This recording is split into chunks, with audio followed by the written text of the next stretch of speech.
السلام علیکم، فارسی کے آسان کورس میں آپ سب کو خوش آمدید۔ اس سے پہلے کی ویڈیوز میں ہم آپ کو فارسی گرامر سکھا چکے ہیں۔ اب ہم آپ کو سکھائیں گے نئے جملے اور کنورزیشنز یعنی گفتگو کہ جس سے آپ نئے جملے بنانا سیکھ سکیں گے۔ آج کی ہماری پہلی کنورزیشن ہے ایک بچے کے اور اس کے ماں باپ کے درمیان۔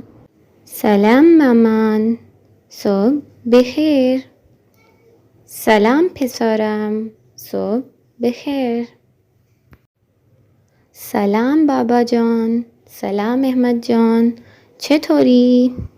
خوبم، خیلی ممنون۔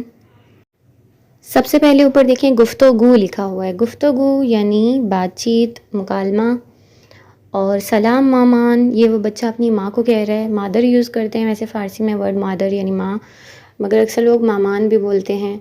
تو اسی طرح وہ اپنی ماما کو بول رہا ہے سلام ماما۔ جواب میں وہ کہتی ہے سلام پسرم۔ پسر کہتے ہیں بیٹے کو اور پسرم یعنی میرا بیٹا۔ سلام میرے بیٹے، صبح بخیر۔ صبح بخیر وہی گڈ مارننگ۔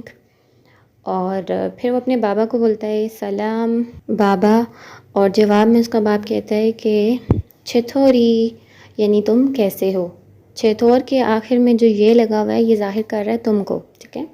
شما کے ساتھ میں نے آپ کو بتایا تھا نا آخر میں کیا آتا ہے اور تو کے ساتھ، تو چطوری یعنی تم کیسے ہو۔ جواب میں وہ کہتا ہے خوبم، میں ٹھیک ہوں، اچھا ہوں۔ خیلی ممنون یعنی بہت شکریہ۔ خیلی کا مطلب ہوتا ہے بہت۔ خیلی ممنون یعنی آپ کا بہت شکر گزار ہوں۔